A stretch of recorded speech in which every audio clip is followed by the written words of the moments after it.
Dear students, in 2006, I was 3 years out of grad school working with the veteran journalist Rick Tulsky on a criminal justice project at the San Jose Mercury News. The project documented systematic problems in Santa Clara County's criminal justice system, and it led to more than a dozen convictions being overturned or people released from prison.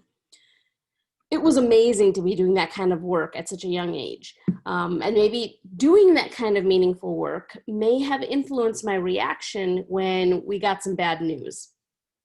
Our newspaper's parent company, Knight Ridder, the second largest newspaper chain in the country with 32 newspapers at the time, that chain was folding.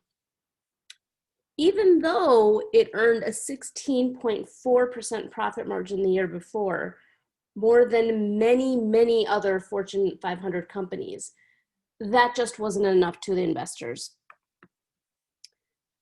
They wanted profits to grow quarter after quarter, year after year.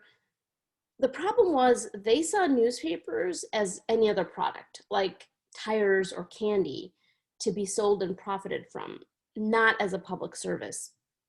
So when we heard the chain was up for sale, I asked if we could do something about it. I wonder if we could all get together and somehow acquire the company. Rick's response was simple. Why not? So we emailed the idea to other reporters we knew, and that launched our months-long attempt to rescue the paper by turning it into a kind of co-op, an employee-owned company called an ESOP.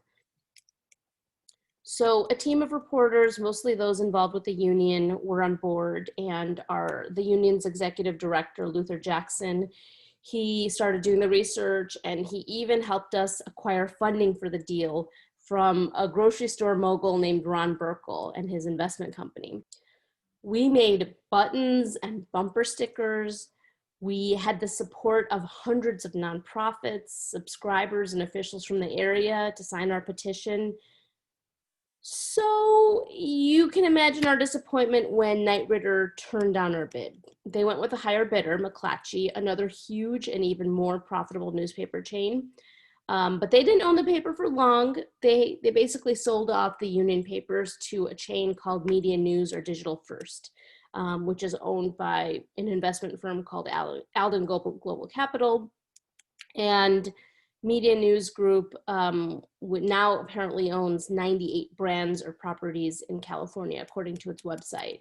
The chain is widely known for having run most of its papers into the ground by creating efficiencies, cutting jobs or departments that seem too similar, laying off employees, and just squeezing as much profit out of the papers as possible. So that takes us to where we are now. Some say journalism is in crisis because the public doesn't care about news.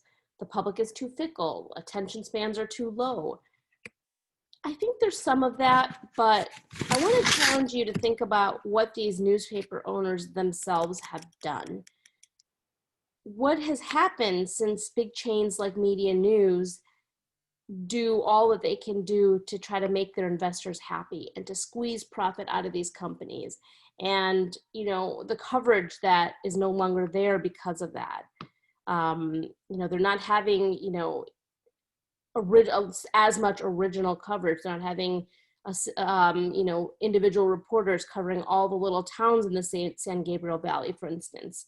A lot of the content that's in that San Gabriel newspaper might be coming from another bigger paper, right? And so, what happens as these longtime subscribers or potentially new subscribers notice that?